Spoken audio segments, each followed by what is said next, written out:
الحمدللہ رب العالمین والصلاة والسلام علی سید الانبیاء والمرسلین اما بعد فاعوذ باللہ من الشیطان الرجیم بسم اللہ الرحمن الرحیم۔ الحمدللہ جہنم کا تذکرہ چل رہا تھا، الہادی پروگرام ہے اور آپ کو معلوم ہے کہ ہم قرآن کی آیات میں سے کوئی ایک ٹاپک اٹھاتے ہیں اور اس پر ہم مسلسل کلام کرتے ہیں اور کوشش یہ ہوتی ہے کہ اس سے متعلقہ جتنی آیات ہیں وہ آپ کی خدمت میں ذکر کی جائیں۔ تو ابھی ہمارا جہنم کا تذکرہ چل رہا ہے اور اس سے متعلق جہنم کے احوال، اس کے عذابات، وہ امور جو جہنم میں لے جانے والے ہیں یا جو جہنمیوں کے بارے میں اللہ تعالیٰ نے ارشاد فرمایا، چاہے وہ جہنم میں جانے سے پہلے یا بعد میں، دونوں کے احوال جو قرآن میں ہیں وہ ہم آپ کی خدمت میں ذکر کر رہے تھے۔ سورہ زمر کی آیات پر کلام چل رہا تھا۔ اللہ تبارک و تعالیٰ نے کافروں کے بارے میں فرمایا کہ وہ سب سے پہلے حکم دیا کہ جو تمہاری طرف سب سے اچھی چیز نازل کی گئی یعنی قرآن، اس کی پیروی کرو اس سے پہلے کہ تم پر اچانک عذاب آ جائے اور تمہیں شعور حاصل نہ ہو، اور پھر جب تم اگر عذاب آ جائے تو پھر کوئی جان تم میں سے یوں کہے کہ ہائے افسوس ان تقصیروں پر جو میں نے اللہ تعالیٰ کے بارے میں کی اور بے شک میں مذاق اڑایا کرتا تھا، یا وہ یوں کہے کہ بے شک اگر اللہ تعالیٰ مجھے ہدایت عطا فرماتا یا کاش مجھے ہدایت عطا فرماتا تو میں متقین میں سے ہو جاتا، یا کوئی جان جس وقت عذاب کو دیکھے تو یوں کہے کہ کاش میرے لیے پلٹنا ممکن ہوتا تو میں نیکوں میں سے ہو جاتا۔ تو یہاں تک ہم نے کافی کلام کیا، ایک کافر کے کو بنیاد بنا کر بھی اور پھر مسلمان بھائی بہنوں کے لیے بھی، تاکہ ہم درس حاصل کریں۔ اور آخری جو ہماری بات چل رہی تھی، اللہ نے فرمایا بلا قد جاءتک آیاتی فکذبت بہا واستکبرت وکنت من الکافرین، اور ہاں کیوں نہیں، بے شک تیرے پاس میری آیات آئیں تو تو نے ان کو جھٹلایا اور تکبر کیا اور کفر کرنے والوں میں سے ہو گیا۔ تو اس پر ہمارا کلام چل رہا تھا کہ کافر کے سامنے جب یہ آیات پیش ہوئیں، اللہ کے حبیب نے خاص طور پہ ہمارے نبی کریم صلی اللہ علیہ وسلم نے قرآن پیش کیا تو انہوں نے تکبر کیا، اور تکبر کیا تھا؟ اللہ کے نبی کے حکم کو، قرآن کے حکم کو نگاہ حقارت سے دیکھنا۔ اب فرض کر لیں کہ ایک شخص کہتا ہے نا بھائی میرے دل میں تکبر نہیں ہے، تو اس کے نانا کرنے سے کچھ نہیں ہوگا۔ بعض اوقات ہمارا عمل بتاتا ہے کہ ہم سامنے والی چیز کو ہلکا جان رہے ہیں یا اہمیت دے رہے ہیں، ہماری نگاہوں میں وہ حقیر ہے یا اہمیت کی حامل ہے۔ اس کی ہی مثال آپ کو پچھلے پروگرام میں عرض کر رہا تھا کہ اگر آپ کا مسجد کے امام صاحب، خطیب صاحب کوئی آپ کو حکم دیتے ہیں، آپ کے ماں باپ دیں جن کی آپ تعظیم کرتے ہوں، آپ کے استاد حکم دیں، یا آپ کی فیکٹری کا یا کا مالک یا آپ کے آفس کا باس آپ سے کوئی بات کہتا ہے، ایک حکم دیتا ہے، تو کیا ہم ان کو ٹال سکتے ہیں؟ نہیں، ہم ان کی بات کو مانتے ہیں۔ کیوں؟ یہ میرے ماں باپ ہیں جی، میرے استاد ہیں، یہ مسجد کے امام صاحب نے کہا ہے، یہ میرا باس کہہ رہا ہے، یہ مل کا مالک کہہ رہا ہے، فیکٹری کا مالک کہہ رہا ہے۔ اس کا مطلب یہ ہے کہ جب ہم کسی کی بات کو سنتے ہیں، قبول کرتے ہیں، اس کے تقاضے کے مطابق عمل کرتے ہیں، تو یہ ہمارا عمل ظاہر کرتا ہے کہ ہم نے اس قول کو اہمیت دی ہے، ہم اسے حقیر نہیں سمجھ رہے، ہم اسے معمولی نہیں سمجھ رہے۔ اچھا، اور اگر معمولی سمجھیں تو ہمیں کیا کہا جائے گا؟ اگر ہم ماں باپ کے حکم کو ٹالیں تو لوگ کہیں گے بھئی یار تمہیں ادب نہیں ہے، تم بدتمیز آدمی ہو، دیکھو نا ماں باپ نے تمہیں کہا اور تم کہنا نہیں مان رہے، تمہیں استاد نے کہا تم نے کہنا نہیں مانا، تمہیں امام صاحب کہہ رہے تم کہنا نہیں مانا تم نے۔ اور اسی طرح اگر باس یا وہ فیکٹری کا مالک حکم دے اور کہنا نہ مانے تو اس طرف بھی نافرمانی کی اور برائی کی نسبت ہوگی۔ ایسی ہی جو عورت اپنے شوہر کا حکم نہ مانے تو اسے بھی کہا جاتا ہے کہ بھئی یہ بہت ہی نافرمان قسم کی عورت ہے، شوہر کا کہنا نہیں مانتی۔ اس کا مطلب یہ ہوا کہ جب ہم کسی کے قول کو اہمیت نہیں دیتے تو پہلی بات تو یہ کہ اس کا مطلب ہے وہ قول ہماری نگاہوں میں حقیر ہے، چاہے ہم لاکھ قسمیں کھائیں کہ نہیں میں حقیر نہیں سمجھتا، بھئی سمجھتے نہیں تو عمل کرتے، پھر آپ نے چھوڑا کیوں؟ اور دوسری بات یہ کہ جو ایسا کرتا ہے اس کی طرف بے ادبی کی یا بدتمیزی کی نسبت ہوتی ہے۔ اب ذرا غور کر لیں، جب اللہ اس کے رسول کے حکم ہمارے سامنے پیش ہوتے ہیں تو کیا ہم ٹال مٹول سے کام نہیں لیتے؟ کیا ہم اپنی جان نہیں چھڑاتے؟ کیا ہم ہیلے بہانے نہیں کرتے ہیں؟ اس کا مطلب یہ ہے کہ تھوڑی سی اہمیت ہماری نگاہوں میں کم ہے۔ تو میں بہت ہلکے الفاظ میں ذکر کر رہا ہوں، ورنہ ہمارے مسلمان بھائی تو ایسی بے دردی کے ساتھ احکام کو ٹالتے ہیں کہ بہت سخت الفاظ میں اس چیز کو بیان کرنا چاہیے لیکن ہماری نگاہوں میں اہمیت ہوتی تو کبھی نہ ٹالتے۔ اور اسی طریقے سے کیا اب ہماری طرف ایک بدتمیزی یا بے ادبی کی نسبت نہیں ہو سکتی ہے؟ تو بالکل ہو سکتی ہے۔ اس لیے اچھی طرح یاد رکھیے کہ جو اللہ نے فرمایا کہ وَاسْتَكْبَرْتَ، اور تو نے تکبر کیا، تو کافر کا تکبر کیا تھا؟ اللہ تعالیٰ کے حبیب بیان فرما رہے ہیں، چھوڑو ہم کیوں کہنا مانیں؟ قرآن کا حکم سامنے آ رہا ہے، ہم کیوں مانیں؟ تو آج کیا مسلمان ایسا نہیں کر رہا ہے؟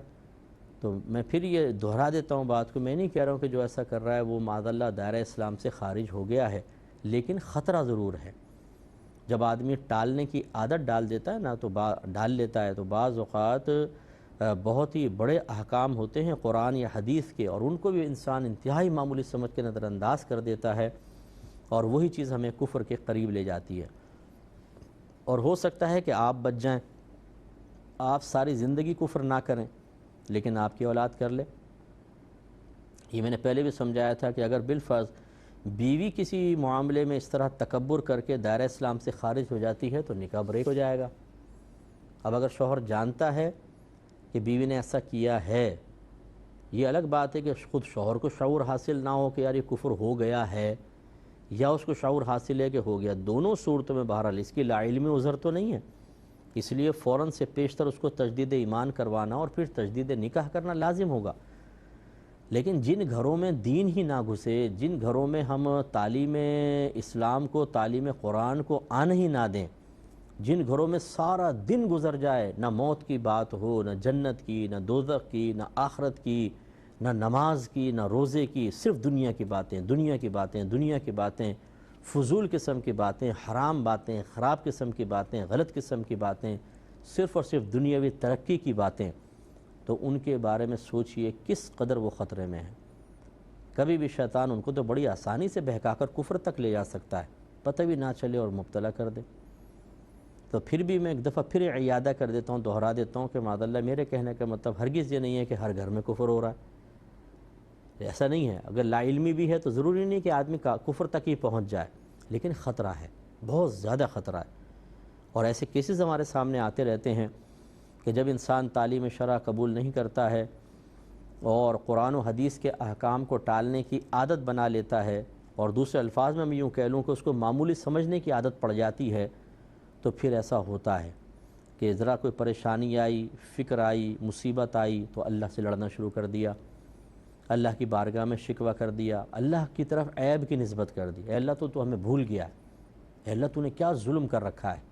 اے اللہ یہ کیسی تیری ناانصافی ہے۔ یعنی سوچئے کہ اللہ کی طرف تو ناانصافی کی نسبت ہو ہی نہیں سکتی ہے۔ فرض کر لو بالفرض محال، اگر آپ کے حق میں کوئی ناانصافی نظر بھی آتی تو ہمیں سوچنا چاہیے کہ تم اس قابل تھے کہ تمہارے ساتھ انصاف ہی کیا جاتا۔ آپ نے اللہ کے ساتھ کیا معاملہ رکھا ہے؟ آپ اللہ کی ایک بات ماننے کے لیے تیار نہیں ہیں، اور آپ یہ چاہتے ہیں کہ اللہ تعالیٰ میرے ساتھ کوئی ایسا معاملہ نہ کرے جو میری مرضی کے خلاف ہو۔ یعنی اللہ تعالیٰ آپ کی رعایت کرتا رہے اور ہم بندے ہو کر اپنے اللہ کی عظمت کو محسوس کر کے اس کے رب ہونے کی رعایت نہ کریں۔ سبحان اللہ۔ تو پھر ہوتا یہی ہے کہ جو تکبر دل میں بیٹھا ہوتا ہے نا، پہلے سے ہی اللہ کے احکام کو معمولی سمجھ کے ٹالنا، مسجد کو اپنے قابل نہ سمجھنا، درس حدیث اور درس قرآن کی مجالس کو انتہائی معمولی نگاہوں سے دیکھنا کہ ہم ادھر جا کر بیٹھے نہیں، تو پھر وہی جو یہ تکبر ہوتا ہے دل کے اندر، یہ انسان کو کفر تک لے جاتا ہے اور زبان سے غلط قسم کے کلمات نکلتے ہیں۔ آپ دیکھیے کہ جو بچہ باادب ہوگا، اگر ماں باپ غلط بھی ڈانٹ رہے ہوں گے، ہونٹ بند ہوں گے۔ کیا ایسا بچہ دیکھا ہے کہ ماں باپ سے بدتمیزی شروع کر دے جو سعادت مند ہے؟ کبھی بھی نہیں۔ اس کا مطلب ہے کہ ماں باپ مرضی کے موافق کریں پھر تو خوشی خوشی ہے، اگر مخالف بھی کریں تو زبان بند، یہ ہے سعادت مندی۔ لیکن اگر ماں باپ ڈانٹے اور بیٹا دو بدو جواب دے تو یہ ہے بے ادبی، یہ ہے بدتمیزی، اسے کہتے ہیں تکبر، کہ ماں باپ کو حقیر سمجھا تو پلٹ کے جواب دے رہا ہے، اگر بڑا سمجھتا تو خاموش رہتا۔ یہ ہم آپ کو سمجھا رہے ہیں کہ جب انسان اللہ تعالیٰ اس کے رسول کے احکام کو ٹالنا شروع کر دیتا ہے اور بالکل معمولی سمجھنا شروع کر دیتا ہے تو یہ ہے تکبر، جو اس کو خود سمجھ میں نہیں آتا کہ میں تکبر کر رہا ہوں، اور یہ تکبر پھر ہمیں کفر تک لے جا سکتا ہے۔ جیسے شیطان کے دل میں تکبر آیا، اللہ تبارک و تعالیٰ نے فرمایا کہ آدم علیہ السلام کو سجدہ کر، انکار کر دیا۔ اب اللہ کے حکم کو ٹالنا تکبر نہ ہوتا تو اللہ تعالیٰ یہ نہ فرماتا ہے کہ ابا واستکبرا وکان من الکافرین، اس نے انکار کیا، تکبر کیا اور کفر کرنے والوں میں سے ہو گیا۔ اس کا مطلب ہے کہ اللہ کے حکم کو ٹالنے میں تکبر کا پہلو ضرور ہوتا ہے، اگرچہ ہم لاکھ قسمیں کھائیں کہ نہیں ہمارے دل میں تکبر نہیں ہے، آپ کے کہنے سے کچھ نہیں ہوگا، آپ کا عمل ظاہر کر رہا ہے کہ کہیں نہ کہیں ہے، اور یہی تکبر پھر زبان سے کلمات کفر نکلواتا ہے۔ ڈرنا چاہیے، اللہ بہت بے نیاز ہے، میرے حق میں بھی بے نیاز ہے، آپ کے بھی، مجھے بھی خوف زدہ رہنا چاہیے۔ اگر میں ایک عالم دین ہوں، لوگ مجھے مفتی کہتے ہیں، تو اس کا مطلب یہ نہیں ہے کہ ہم یہ سوچیں کہ ہماری تو نجات ہوئی، ہمیں بھی ڈرنا چاہیے۔ اللہ تعالیٰ غریب فرما سکتا ہے، وہ ذات بے نیاز ہے، ہم نے کوئی ایسا کارنامہ نہیں کیا ہے کہ ہم یہ سوچیں کہ اللہ تعالیٰ اس کی مروت میں ضرور مجھے بخشے گا، وہ تو اثر قبول کرنے سے پاک و صاف ہے۔ زمین و آسمان بھر دیں ہم نیکیوں سے، اللہ چاہے تو سب کو نظر انداز کر کے جہنم میں ڈال سکتا ہے، وہ ہمارا رب ہے بے نیاز، ہمیں بھی ڈرنا چاہیے۔ تو یہ نہیں ہے کہ جب میں آپ کی خدمت میں کوئی بات ذکر کرتا ہوں تو معاذ اللہ کسی بڑے پن کے ساتھ اور آپ کو حقیر سمجھ کے نہیں، پیار محبت میں عرض کرتا ہوں، اور یہ ہمارا فرض منصبی ہے، اللہ نے جو ہمیں منصب دیا ہے اس کے تقاضے کے تحت ہمارا فرض ہے کہ ہم عوام الناس کو ہوشیار کرتے رہیں، اس لیے برا مانے بغیر ہمیں اپنے احوال کے بارے میں۔ اور اللہ تعالیٰ نے فرمایا واستکبرتا، اور تو نے تکبر کیا، وکنت من الکافرین، اور تو کفر کرنے والوں میں سے ہو گیا۔ اگر اس کا ترجمہ کفر کرنے والوں میں سے ہو گیا تو خاص کافر کے لیے، اور ایک کفر کا معنی انکار کرنا بھی ہوتا ہے، اگر یہ ہم یوں کریں اور تو انکار کرنے والوں میں سے ہو گیا تو یہ مسلمان کے لیے بھی کہا جا سکتا ہے،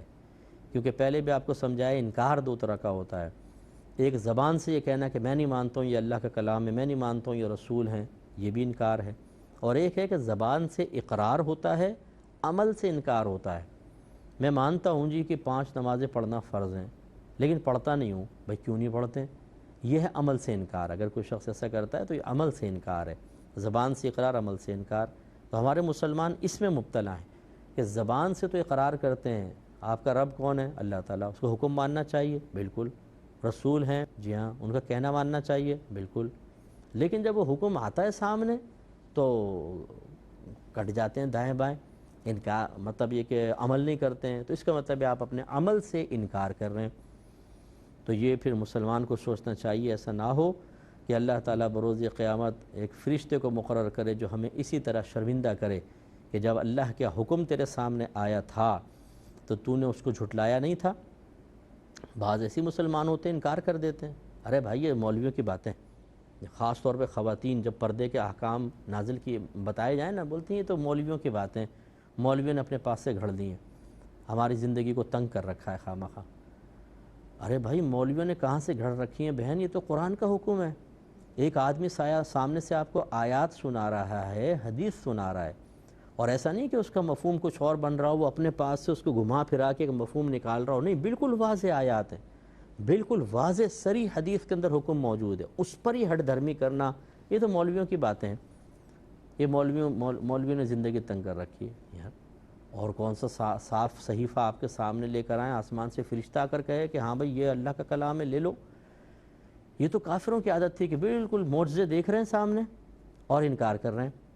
ایسے ہی ہماری بعض یہ بہنیں اور بعض ہمارے متکبر بھائی، خصوصاً جن کے پاس صحت ہے، جن کے پاس مال ہے، جن کے پاس عہدے ہیں، جن کے پاس افرادی قوت ہے، آپ ذرا سوچئے، غور کریں تو آپ کو سچویشن سمجھ میں آئے گی۔ جس کے آگے 16 گارڈ اور پیچھے 80 گارڈ چل رہے ہوں، جس کے ایک اشارے سے آدمی کو جیل میں ڈال دیا جائے، جس کا بڑا سا محل ہو، جس کے کتے بھی وہ غذا کھا رہے ہوں جو غریب کو پوری زندگی نصیب نہ ہو، اس کا پرائیویٹ جہاز ہو، صحت قابل رشک ہو، جس نعمت کی طرف اشارہ کر دے قدموں میں ڈال دی جائے، اور اسے آپ جا کر یہ کہیں کہ خدا کا خوف کرو، نماز پڑھو، روزہ رکھو، سوچئے کیا وہ بات آپ کی مانے گا؟ تو یہ جو بے عمل قسم کے لوگ ہوتے ہیں جو اس طرح منصب وغیرہ حاصل کر کے ڈرنک کر رہے ہیں، شرابیں پی رہے ہیں، زنا ان کے لیے بالکل معمولی چیز ہے، وہ تو آپ کو ہو سکتا ہے کہ اس جرت پر کہ آپ نے آ کے کہا ہے کہ نماز پڑھو، آپ کو ہو سکتا ہے جیل میں ڈلوا دے، آپ کو اٹھا کے پھینکوا دے، گارڈ سے اس کو باہر پھینک کے آؤ۔ یہ ہے وہ تکبر، غرور زبردست قسم کا جو انسان کو کفر میں مبتلا کر سکتا ہے۔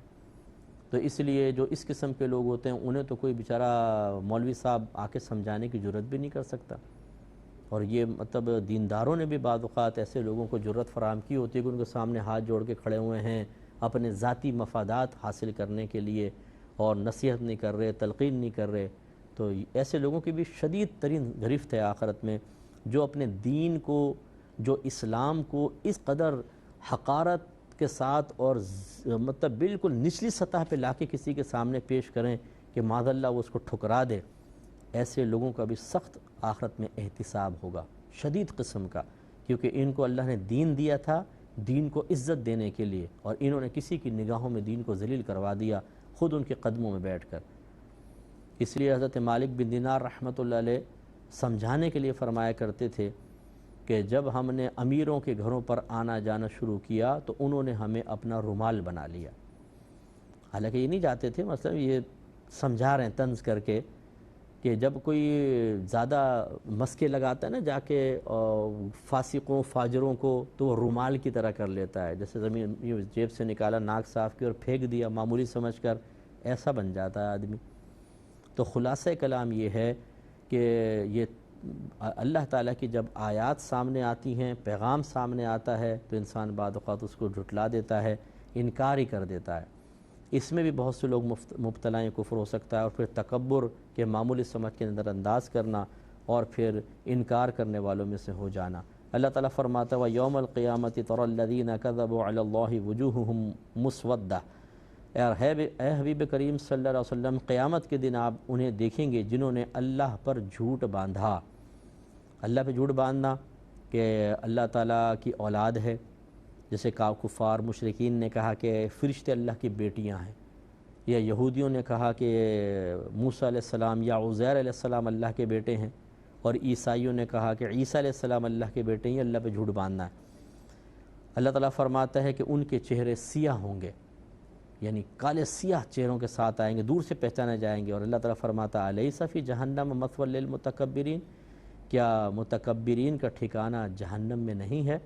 اس کا مطلب یہ سب پھر جہنم میں جائیں گے. اللہ تعالیٰ مجھے اور آپ کو اس